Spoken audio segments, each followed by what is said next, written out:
Mais en dépit de leur mauvaise réputation, les mouches jouent un rôle important. Leurs asticots débarrassent la terre des cadavres. Sans eux, nous serions dans la charogne jusqu'aux genoux.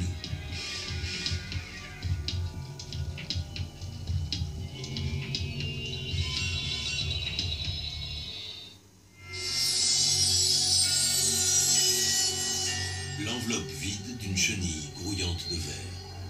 Dévorée de l'intérieur, il ne reste plus d'elle que cette membrane fantomatique. Les chenilles se protègent des prédateurs en se dissimulant ou en arborant des couleurs vives pour les dissuader. Mais épines, carapaces ou odeurs âcres ne sont pas toujours suffisantes.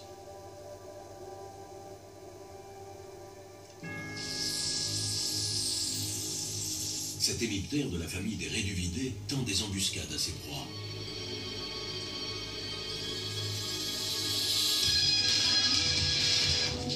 Avec rapidité et précision, il leur injecte une toxine mortelle qui dissout les tissus.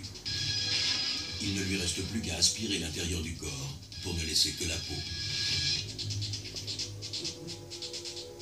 Ces guêpes polistes ont tué une chenille en la piquant.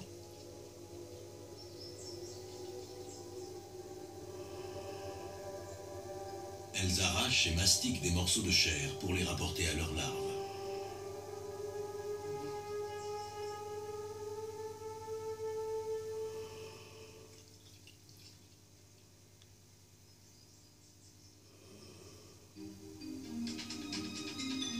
Mais la mort infligée par les guêpes et les mouches parasitoïdes est encore pire. Trop petite pour apporter de la nourriture à ses larves, cette guêpe conduit donc ses larves jusqu'à la nourriture. Elle va injecter ses œufs dans la chrysalide d'un papillon.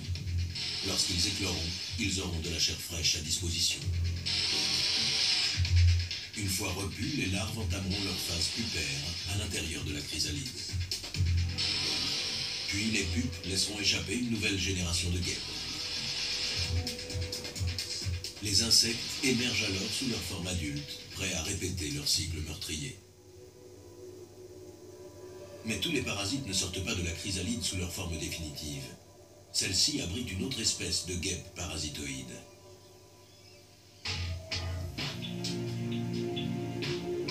Après avoir dévoré sa chrysalide haute, la larve tombe au sol et s'y enfouit afin d'entamer son stade pupaire. Ce mode de reproduction ne concerne pas seulement les guêpes.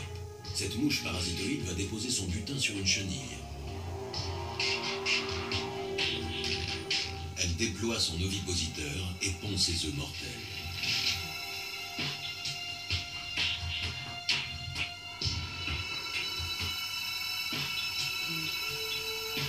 Comme les larves de guêpes, ces vers vont pénétrer dans la chair et s'en repaître, causant ainsi la mort du papillon.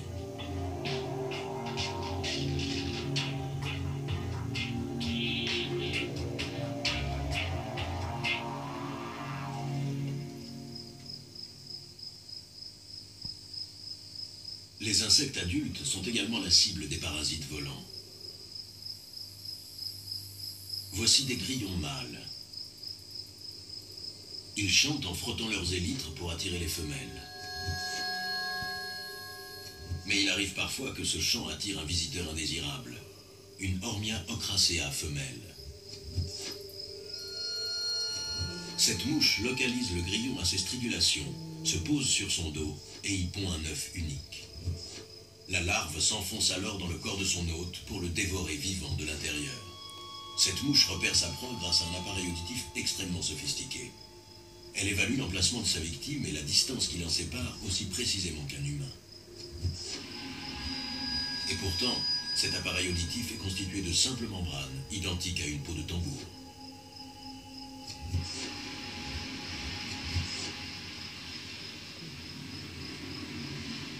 Les Hormia ochracea perçoivent immédiatement les sons. Leur cerveau réagit en 50 nanosecondes, soit 1000 fois plus vite que nos oreilles. Mais les grillons ne sont pas sans défense. Pour contrer ces mouches, certains ont appris à rester silencieux. Au lieu de chanter pour attirer une partenaire, ils procèdent comme les Hormia ochracea et localisent les autres mâles à leur stridulation pour arriver jusqu'aux femelles. Il ne leur reste plus qu'à se glisser parmi les chanteurs et à s'accoupler avant d'être repérés par leurs rivaux ou par les mouches parasites. Le parasite